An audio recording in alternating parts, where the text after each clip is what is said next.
बिस्मिल्लाहिर्रहमानिर्रहीम अस्सलाम वालेकुम वरहमतुल्लाहि वबरकातुहू। व्यूअर्स, कैसे हैं आप सब? उम्मीद है कि खैरियत से होंगे। आज एक नए मोअज़्ज़ज़ मेहमान के साथ हम हाजिर हुए हैं। आज का जो हमारा टॉपिक है वो थोड़ा सा हटके है, तो इस वजह से क्योंकि नौजवान नस्ल के अंदर जो बढ़ती हुई बेरहरवी और इसके जो मसाइल हैं उनको भी डिस्कस करना ज़रूरी है, और वो इस वजह से भी है ताकि हमारे जो आने वाला मुआशरा है वो हेल्दी मुआशरा हो। तो आज के जो हमारे मेहमान खुसूसी हैं वो किसी तारुफ के मोहताज नहीं, अपनी फील्ड में माशाल्लाह बड़ा अच्छा काम करते हैं, समाजी और सियासी शख्सियत भी हैं, और बॉडी बिल्डिंग के अंदर भी इनका एक नाम है। 2019 के अंदर मिस्टर फैसलाबाद का मुकाबला भी ये जीत चुके हैं अल्हम्दुलिल्लाह। तो मैं आगाज़ करता हूँ। अस्सलाम वालेकुम रहमतुल्लाहि व बरकातहू। अमर भाई, कैसे हैं आप? ठीक है जी?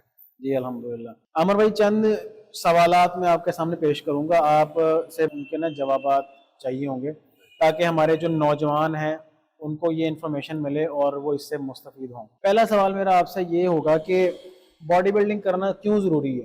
बॉडी बिल्डिंग एक सेहतमंद माशरे के लिए ना, सेहतमंद कौम बहुत ज़रूरी है। अगर आपकी कौम सेहतमंद होगी, आपका माशरा तरक्की करेगा जी। तो अगर तो अक़वाम आलम में देखा जाए तो बॉडी बिल्डिंग को बड़ी तरजीह दी जाए। वो बेसिकली ये बॉडी बिल्डिंग जो गोरों की आज़ाद है, वहाँ से ये शुरू हुई है। वरना हमारा तो था, इस्लाम के अंदर तो था, वर्जिश करते थे या तीर अंदाजी करते थे, घोड़ा सवारी करते थे। मुसलमान यही सब कुछ करते हैं। ये जो बाकायदा इसको एक वर्जिश या इसको स्पोर्ट्स का नाम दे दिया, ये गोरों ने किया। गोरों ने किया, ये कह लें कि बॉडी की फिजिक भी चेंज होती है, इससे आपकी फिटनेस बेहतर होती है। सबसे बढ़कर है कि आपकी सेहत मेंटेन रहती है। तो ये बहुत ज़रूरी है। अब तो बहुत से डॉक्टर जो पेशेंट है ना, उनको जिम में भेज रहे हैं। अच्छा। खासकर शुगर और ब्लड प्रेशर के जो पेशेंट है ना, उनको वो जिम में भेज रहे हैं। वो कह रहे हैं मेडिसिन से ज़्यादा आपके लिए जिम ज़रूरी है, ये ज़्यादा ज़रूरी है। तो आजाद इसकी गोरों की है, कॉपी भी हम उन्हीं को करते हैं। जी जी। तो इसमें तो हमसे बहुत आगे हैं इस फील्ड में। सही। तो ज़रूरी कह लें कि अब आप ऑस्ट्रेलिया को देख लें तो तकरीबन हर स्पोर्ट्स में ही आगे है दुनिया की, जो भी देख लें।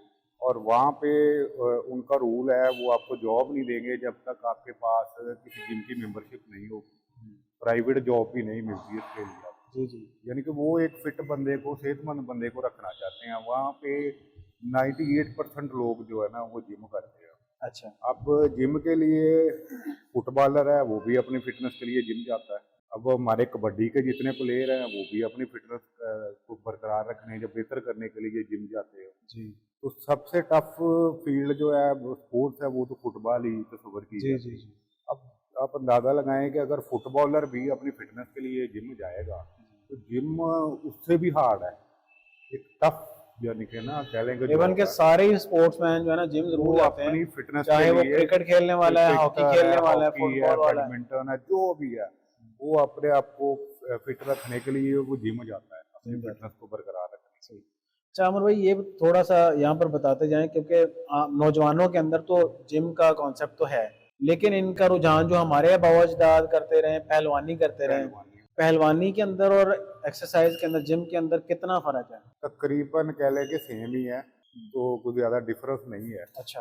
पहलवानी में आपने बॉडी के अंदर फैट फूड ये चीज़ें आपने उसको नहीं देखना, मेंटेन नहीं करनी, कोई परहेज नहीं। अगर आपने बॉडी बनानी है मस्कुलर, फिर आपको एक शेड्यूल डाइट के साथ और कह लें कि लाइफस्टाइल ही चेंज करना पड़ेगा, फिर जाके कहीं आपको यानी पहलवानी के अंदर पहलवानी में आप दूध भी पी रहे हैं, बीफ भी खा रहे हैं, मटन भी, चिकन भी, जो मिलता है खा ही जाना, परहेज नहीं होता। परहेज कोई नहीं। वो आप देखेंगे कि ओवरऑल वो गोल है, वो सरदाई वगैरह इस तरह की चीजें वो इस्तेमाल, गोल मोल सा जिस्म हो जाता है। हमारे जिम में दूध दही का कॉन्सेप्ट ही नहीं है। अच्छा।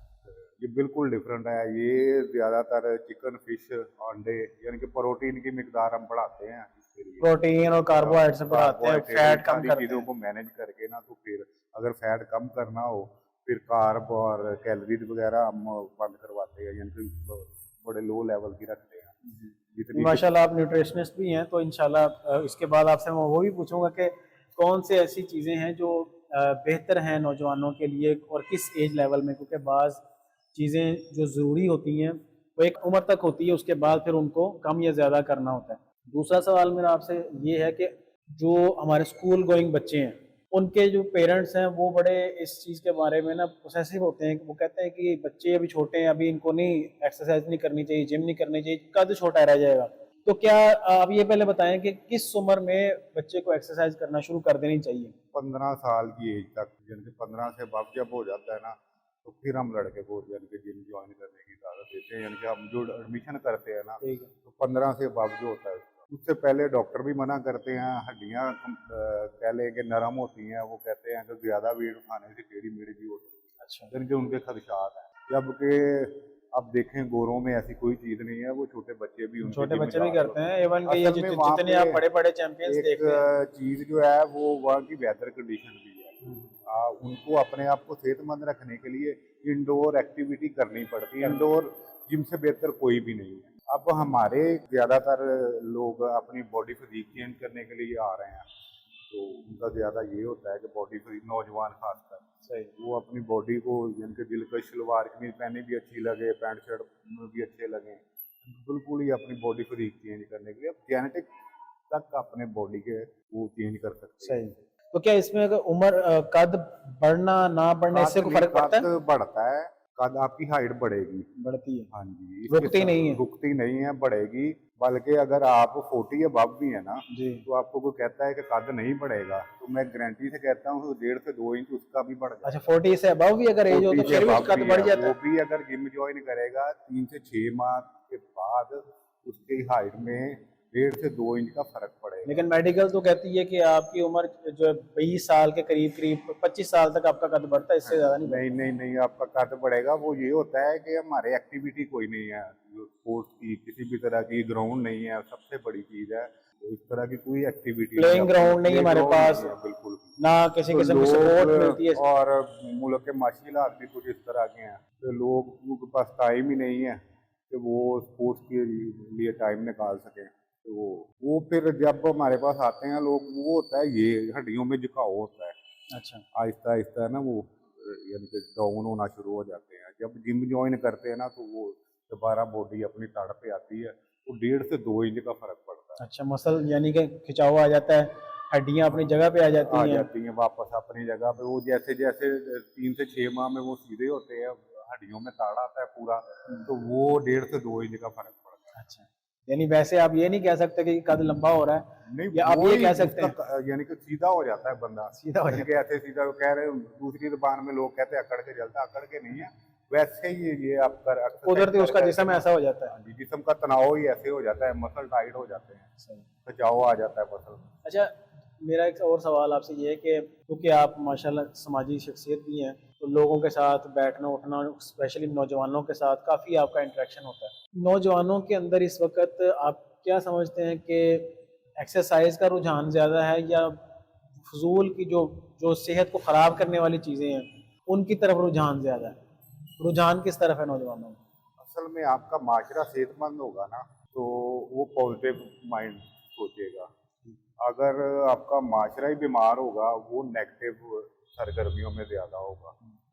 तो मैंने पहले भी बात की कि हमारे स्पोर्ट की फैसिलिटी नहीं है कहीं भी, गवर्नमेंट भी कहीं भी सपोर्ट नहीं कर रही। तो आज आके नौजवानों के पास सिर्फ एक महदूद वसाइल में रहते हुए जी। अपनी आमदन में एक जिम की एक्टिविटी रह जाती है, जो वो अपने आप को सेहतमंद रखे। तो वो ज़्यादातर अब आप देख रहे हैं कि लोग इसको अच्छे बिजनेस के तौर पर भी ले रहे हैं। लेकिन देखें, एक चीज़ तो ये भी है ना, अगर जिम में तो ठीक है, समझ आती है कि आपको आपने जो कुछ भी खाना पीना है वो अपनी ज़ात के ऊपर लगाना है, ऐसे ही है। ठीक है। लेकिन जो इससे अलावा जो दूसरी चीज़ें हैं, जैसे मिसाल के तौर पे नशा है, मिसाल के तौर पे बेराह रवि है, जो लड़कों की लड़कियों के साथ मामलात हैं, इसके अलावा बदमाशी है, हमारे मुआशरे के अंदर ये सारी हमारा चीज़ें पाई कल्चर जाती हैं। तकरीबन ऐसा ही है। हमारे मुआशरे के अंदर ये सारी चीज़ें पाई जाती हैं, वो आपकी बात दुरुस्त है कि सेहतमंद मुआशरा एक सेहतमंद सोच रखता है, वो अभी इस वक्त नहीं है। तो हम किस तरह से, सवाल मेरा ये है कि नौजवानों को किस तरह से हम इन एक्टिविटीज़ के अंदर मशगूल कर सकते हैं? इनमें मुकाबले की फ़ज़ा पैदा की जाए। मुकाबले की फ़ज़ा आपको स्पोर्ट्स में मिलती है। आपको दूसरी कोई आ जाके तलीम में है, वो उस लेवल की नहीं है, तो वो साल के बाद कंपटीशन है। मुकाबले में आपने रोज़ कंपटीशन में जाना है। वो रोज़ आप खेल रहे हैं, किसी भी स्पोर्ट्स से रिलेटेड है, तो आप खेल रहे हैं, रोज आपका कंपटीशन हो रहा है, रोज आप या तो जीत रहे हैं या तो हार रहे हैं। अगर हार रहे हैं तो फिर भी सीख रहे हैं, जीत रहे हैं तो मोटिवेट हो रहे हैं। तो जब तक आपका माशरा सेहतमंद नहीं होगा, मुस्बत सरगर्मियों में इन्वॉल्व नहीं होगा, तब तक आपका मुल्क भी तरक्की। ये आप उठा के देख लें जितने भी है, वो एथलेटिक को बड़ी तरजीह देते हैं। यूरोप सही वाले जितने भी हो रहे हैं, तो उनकी तरक्की भी का लेवल भी देखे, सही उनके स्पोर्ट्स में भी आगे हैं, और वो तकरीबन कह लें उनकी मैशियत हर चीज़ में वो आगे हैं। सही। अच्छा, इसमें एक और भी चीज़ देखने में आई है कि जिम के अंदर स्पेशली जो नौजवान आते हैं, उनकी कोशिश ये होती है डे वन से, पहले दिन से उनकी कोशिश ये होती है कि मैं फटाफट फटाफट जो है ना वो बॉडी बिल्डर बन जाऊँ। ऐसे ही है। मैं जिम में अंदर आऊँ तो मैं बाहर जाऊँ तो मैं पहले से 10 गुना ज़्यादा बड़ा हूँ मेरा जिस्म। देखने में मुझे लोग जो है ना समझे कि मैं ही बड़ा बॉडी बिल्डर हूँ। तो इस गोल को हासिल करने के लिए कुछ गलत रास्ते भी इख्तियार करते हैं नौजवान। गलत रास्ते से मुराद गलत रास्तों से मुराद स्टीरॉयड अद्वियात इस्तेमाल करना जो मुझे स्टीरॉयड सेहत। के बारे में काफ़ी लोगों बहुत से सवालात होते हैं हमसे। स्टीरॉयड असल में जो बॉडी बिल्डिंग का सबसे बड़ा कंपटीशन है ना, मिस्टर ओलंपिया वर्ल्ड का, तो उसमें भी बैन नहीं है। मगर वो उनके पास न्यूट्रिशन होते हैं, डॉक्टर होते हैं, वो सारा उनसे पूछ के फिर मशवरा वगैरह करके उनके मेडिकल टेस्ट वगैरह होते हैं, फिर वो लेते हैं। हमारे यहाँ पे गाइड करने वाला कोई नहीं है स्टीरॉयड को इस्तेमाल किस तरह करना है, तो उसके साइड इफेक्ट भी हैं। पाकिस्तान में तो इतनी डेथ मवाद वगैरह जो उसके साइड इफेक्ट इतने सामने नहीं आ रहे जितने इंडिया में आ रहे हैं। तो इंडिया में स्टीरॉयड ज़्यादा इस्तेमाल हो रहा है पाकिस्तान की निस्बत, पाकिस्तान में कम है। पाकिस्तान में एक तो दूसरा ये शॉर्टकट भी है, तो लड़के जब ये मैं मिसाल दूंगा कि आपने पानी की बाल्टी रखी हुई है, जी। अगर आप सीधा इसके बगैर कर रहे हैं ना, तो रोज एक कतरा इजाफा हो रहा है अच्छा। बॉडी बिल्डिंग में, यानी कि आप डेली एक्सरसाइज करके जा रहे हैं, एक एक कतरा बढ़ रहा है। इतनी जल्दी से आपकी बॉडी फिर चेंज होने वाली है। यानी आपको जल्दी नहीं करनी चाहिए, हाँ जी, आहिस्ता आहिस्ता आहिस्ता आहिस्ता करना चाहिए। स्टीरॉयड से बच के ही, यानी कि फूड सप्लीमेंट है, उसके साइड इफेक्ट नहीं है। फूड सप्लीमेंट एक ऐसी चीज़ है कि जिसमें उन्होंने कि एक वन स्पून में एक चम्मच में ही उन्होंने सब कुछ डाला हुआ है। आपको जितनी प्रोटीन चाहिए, जितने मिनरल चाहिए, यहाँ तक कि आपकी जो थकावट होती है, बॉडी की रिकवरी भी होती है। अच्छा। सबसे अर्ली थकावट जो है वो उसमें फूड सप्लीमेंट में है, यानी कि अर्ली जी आपको जी। रिकवरी है वो उसमें है। नहीं तो आपको भरपूर नींद लेनी पड़ेगी कि 9 से 10 घंटे की, 8 घंटे की नींद लेनी पड़ेगी, या फिर मतवाजन खुराक लेनी पड़ेगी, सही। फिर रिकवरी होगी। वो फूड सप्लीमेंट ऐसी चीज़ है कि आपको फास्ट रिकवरी दे रहा है। अच्छा, अब 3 चीज़ें पहली चीज़ तो ये है कि जो नौजवान है आप उनको क्या मशवरा देंगे, क्या वो नेचुरल डाइट की तरफ आएँ नेचुरल। या फिर वो सप्लीमेंट की तरफ जाएँ या फिर वो स्टीरॉयड की तरफ जाएँ? देखिए, इसकी आपने सवाल में ही जवाब दे दिया, 3 स्टेज होती हैं। हम लोग मशवरा भी नहीं देते किसी को इस चीज़ का। तो सबसे पहले एक्सरसाइज, अगर एक्सरसाइज आपकी बॉडी पे अफेक्ट नहीं हो रही, फिर दूसरे नंबर पे आ जाती है डाइट। अगर डाइट भी आपकी बॉडी पे नहीं हो रही, फिर तीसरा आप जाके फिर उसको कहते हैं कि यार कोई फूड सप्लीमेंट वगैरह अच्छा देख लो, इसको लोग प्रोटीन भी कहते हैं। जी। तो वो फिर हम एंड पे जाके इसको देते हैं। मगर एक्सरसाइज और डाइट आपकी बैलेंस होना, तो इसका कम्बिनेशन अच्छा हो, आपको रिजल्ट मिलना शुरू हो जाता है 3 से 4 हफ्ते के बाद। सही।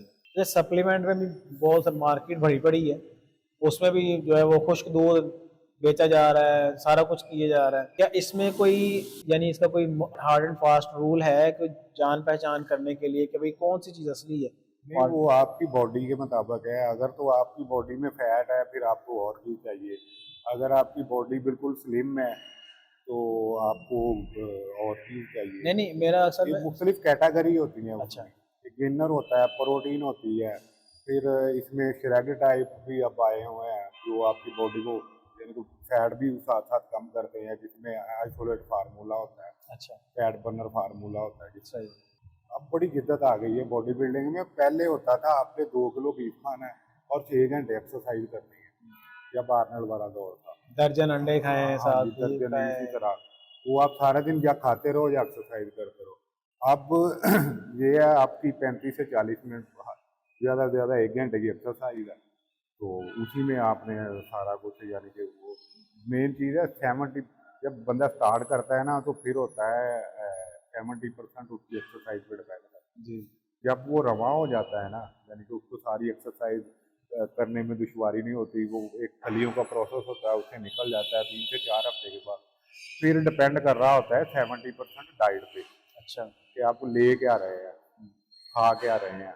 अगर तो आप वो बैलेंस ले रहे हैं, सारा कुछ आपका कम्बिनेशन डाइट के साथ ठीक है, जी। फिर आपको यानी कि हर वीक के बाद आपको फर्क फर्क बॉडी में फर्क नुमाया नज़र आना शुरू हो जाएगा। सही। यानी आपका मशवरा अब ये है कि लोगों को नेचुरल डाइट की तरफ ज़्यादा रुझान करना चाहिए। अगर आप स्टीरॉइड भी ले रहे हैं तब भी आपका 70% डाइट है। अगर आप फूड सप्लीमेंट भी ले रहे हैं उससे भी फ़ायदा लेना है तब भी आपका 70% डाइट पे है। डाइट पे ही। डाइट के बगैर आप कुछ नहीं है। अगर आप नेचुरल डाइट नहीं ले रहे, जी। आर्टिफिशियल और नेचुरल का कम्बिनेशन नहीं है, तो फिर आपको आर्टिफिशियल भी कुछ नहीं करेगा। अगर सिर्फ आप आर्टिफिशियल पे हैं, फिर सिर्फ कह लें कि अपना टाइम और पैसा ज़ाया कर रहे हैं आप। सही। अच्छा, आपके यहाँ जिम के अंदर आपके माशाल्लाह 2-3 जिम हैं, आप बच्चों को तैयार भी करते हैं कॉम्पिटिशन्स के लिए, आप उनकी रहनुमाई भी करते हैं, चाहे वो यहाँ पे हैं या मुल्क से बाहर हैं, फ़ोन पर भी रबते रहते हैं। क्या मशवरा देते हैं बच्चों को कि आप अपनी सेहत को बरकरार क्यों करें? आप अपने आप को, अपने जिस्म को मजबूत क्यों करें? उसके 2-3 वजूहात हैं, या तो वो शोबाजी करते हैं या कंपटीशन लड़ें, या फिर अपने जिस्म को मजबूत इसलिए करें ताकि वो खुद हेल्दी रहें और एक मजबूत मुसलमान बने, जो कि अल्लाह के नबी का हुक्म है। देखिए, ज़्यादातर तो जो बॉडी बिल्डिंग की जो है ना डाइट, ये तकरीबन कह लें कि पूरे भी नबी पाक सल्लल्लाहु अलैहि वसल्लम को फॉलो करते हैं, तो उसी के मुताबिक है। वो भी नबी पाक सल्लल्लाहु अलैहि वसल्लम भी यानी कि पसंदीदा खुराकें थी, वही बॉडी बिल्डिंग में है। तो तरीकाकार तो तकरीबन सेम वही है। आपको ज़िंदगी में मुश्किल से मुश्किल हालात से भी आपका यानी कि वास्ता पड़ सकता है। अगर आप स्पोर्ट्स है ना, जो बॉडी बिल्डिंग है, ये आपने अपने आप को अज़ियत देना होती है। आप चाहे आधे घंटे के लिए आए, 1.5 घंटे के लिए, 2 घंटे के लिए आए, ये जान आप अपने मारनी आप है। को अज़ियत में हैं। आप लोहे से लड़ रहे हैं, लोहे का जाएगा कुछ नहीं, वो आपको बना देगा। जब आप इससे लड़ जाएंगे, आप मेंटली भी स्ट्रॉन्ग होंगे। एक स्पोर्ट्समैन का ना फैसला करने की सलाहियत बाकी दूसरे जो आम बंदा है, जो मेडिसिन खा रहा है, तो यानी कि जो जी, जी, बीमार है, जी। उसकी निस्बत स्पोर्ट्समैन की फैसला करने की सलाहियत बहुत ज़्यादा होती ज़्यादा है और वो थोड़े टाइम में अच्छा फैसला करता है। तो आप सेहतमंद हैं तो सब कुछ है, सेहत है तो जहान है, जी। इसके बगैर कुछ भी नहीं है। तो मेरा उनको मशवरा यही होता है, ज़्यादातर जो नौजवान हैं वो अपनी बॉडी को पुरकशिश बनाने के लिए करते हैं। अब 200 बंदा भी खड़ा हुआ है ना बाहर, तो उनमें से एक बॉडी बिल्डर है, आपकी किसी पे नज़र नहीं टिकनी। नुमाया नज़र आपकी आएगा। नुमाया वो नज़र आपकी नज़र जाएगी उसी 200 में से, वो एक बॉडी बिल्डर पे जाएगी। आप किसी और स्पोर्ट से रिलेटेड है ना, कबड्डी से हैं, फुटबॉल से हैं, क्रिकेटर से, आपको अपना तारुफ कराना पड़ेगा कि जी। मैं क्रिकेटर हूँ। हाँ जी। बॉडी बिल्डर को तारुफ नहीं करवाना पड़ता, उसका उसकी जिसामत बता रही होती है जो बॉडी बिल्डर है, ये बड़ा अच्छा पॉइंट है, वो उसको बताने की ज़रूरत उसको नहीं बताने की ज़रूरत ही नहीं पड़ती। ये वाहिद ऐसी फील्ड है कि आपको बताना ही नहीं पड़ता। अच्छा सर, आपके पास कई ऐसे बच्चे आते होंगे जो कहते हैं जी कि हमारे पास पैसा बहुत है, हमारे पास वक्त भी है, हमारे माँ बाप भी हमें सपोर्ट कर रहे हैं, आप कुछ भी करके ना, चाहे हमें स्टीरॉयड दें, चाहे सप्लीमेंट दें, चाहे कुछ भी करके ना हमें बना दें, तो आप ऐसे बच्चों को क्या मशवरा देते हैं कि भाई आप किस तरीके पर, किस रास्ते पर चलें? ज़ाया करें पैसा, आप उनको स्टीरॉयड लगा देंगे, या उनको किस तरह से आप गाइड करेंगे ताकि वो ज़हनी तौर पर भी फजूल खर्ची से भी बचें, मुआशरे के लिए अच्छे नौजवान भी बने, अपने पेरेंट्स के लिए भी वो अच्छाई का सबब बने? क्या आप ऐसे कई बच्चे देखिए, आते होंगे आपके पास? बिल्कुल ऐसे ही है। कुछ तो पेरेंट्स को होता है कि पता नहीं जिम में कैसी एक्टिविटी है, वो पीछे भी आते हैं बच्चों के पता करने कि अच्छा। पता नहीं हमारा बच्चा कहाँ जा रहा है, क्या है। वो अक्सर लफ्ज़ इस्तेमाल करते हैं क्लब। वो क्लब का हमारे दिमाग में कॉन्सेप्ट ही एक अजीब सा है कि जी, पता नहीं जी, जी। क्लब क्या है। तो जब हम छोटे थे ना, तो सुना करते थे, शायद आपने भी सुना हो कि जो पहलवान है ना, उस टाइम होती पहलवानी थी जी। बचपन में, तो वो आधा वलीउल्लाह होता। उस टाइम ये बात की समझ नहीं आती थी तो ये क्या, ना कभी नमाज पढ़ता है, ना कुरान पाक पढ़ता है, ना रोजे रखता है, तो ये कैसे आधा वलीउल्लाह हो गया। जी, जी। तो अब पता चलता है अगर आप जिम में है ना, तो आप 1 से 2 हफ्ते जिम करेंगे, अगर फर्ज करें आपसे कोई गलती या कोताही इस तरह की हो जाती है, या किसी बुरी सोसाइटी से आप रिलेटेड है, तो आप ऑटोमेटिकली छोड़ देंगे।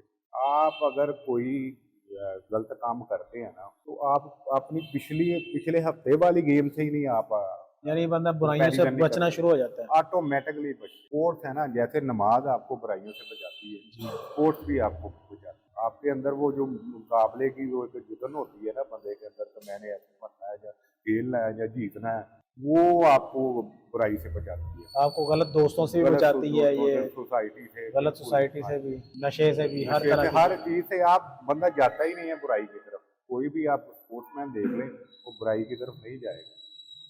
आपके जिम के अंदर या आपके सर्कल के अंदर कई ऐसे लोग भी आते होंगे जो अ, गलत दोस्तों के अंदर, गलत सोसाइटी के अंदर बैठते उठते हैं और वो इस चीज से जान छुड़वाना चाहते हैं। कभी ऐसे कोई लोग आए हैं आपके पास जो बहुत जिनके से अंदर हैं, बेहतरी आई हो? जिंदगी में बहुत से हैं। मैं खसूसन जो जिम में लड़के आते हैं ना, उनकी बड़ी कदर करता हूँ। वो एक तो बाहर वाली जो बुरी सोसाइटी है वो छोड़ के और वो जिम में आ रहे होते हैं, और दूसरा जो आजकल मोबाइल की जो नेगेटिव सरगर्मियाँ, उन सबको तर्क करके वो जिम आ रहे हो। तो वो कह लें कि ये एक बंदा बुराई छोड़ के आया, उसे आप तसव्वुर ही नहीं कर सकते ये बुराई करे। अगर खुदा ना खास्ता उससे हो भी जाए ना, तो वो अब पीछे अपने हफ्ते डेढ़ हफ्ते वाली एक्सरसाइज से कंपैरिजन नहीं कर सकता। अगला एक डेढ़ हफ्ता भी उसका गाया होता है। वो एक दफ़ा तो हो गया, नेक्स्ट टाइम नहीं करेगा वो बुराई की तरफ जा ही नहीं सकता। पॉसिबल ही नहीं है ये कि वो, अगर कोई जिम का लड़का या कोई स्पोर्ट्स मैन है, वो बुराई की तरफ भी, साथ साथ उससे बुराई भी चल रही हो और साथ साथ वो स्पोर्ट्स पे भी हो। या इसकी शर्त एक ये भी तो है ना कि वो उसमें तसलसल हो, कंसिस्टेंसी हो, छुट्टी ना करे, जो बताया जा रहा है उसके मुताबिक गेम करे। बनता भी वही है जो रेगुलर होता है। बड़े आते हैं वो ये होता है कि डेढ़ दो माह करेंगे तो हम बॉडी बिल्डर बन जाएंगे, ऐसा नहीं होता। ये लॉन्ग टाइम है। Long time. आपको कितना अरसा हो गया गेम में? मैं 96 से रिलेटेड हूँ बॉडी बिल्डिंग। 96 तब तक करते आ रहे हैं। आप बीच में फिटनेस प्रॉब्लम आ जाए तो मिस हो जाती है, नहीं तो मुंसलिक तो है ना हाँ, साथ साथ। मुंसलिक। ठीक है, बहुत बहुत शुक्रिया आमिर भाई, आपसे मिलकर बड़ी खुशी हुई। आपसे इंशाल्लाह फिर मुलाकात होती रहेगी। नौजवानों के लिए रहनुमाई का ज़रिया आप माशाल्लाह बन रहे हैं। आपकी वजह से बेशुमार बच्चे जो है लोग मुस्तफ़ीद हो रहे हैं। अल्लाह ताला आपको इसका जज़ा भी दे और आपको मज़ीद लोगों के लिए खैर का बाइस बनाए। तो व्यूअर्स, आज का हमारा इंटरव्यू यहाँ मुकम्मल होता है।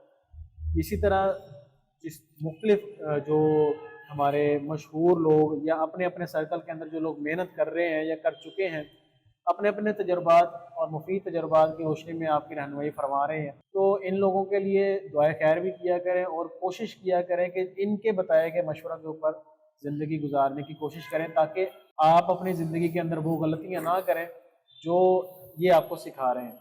तो अपना बहुत सारा ख्याल रखिएगा। अस्सलामु अलैकुम रहमतुल्लाहि व बरकातहू।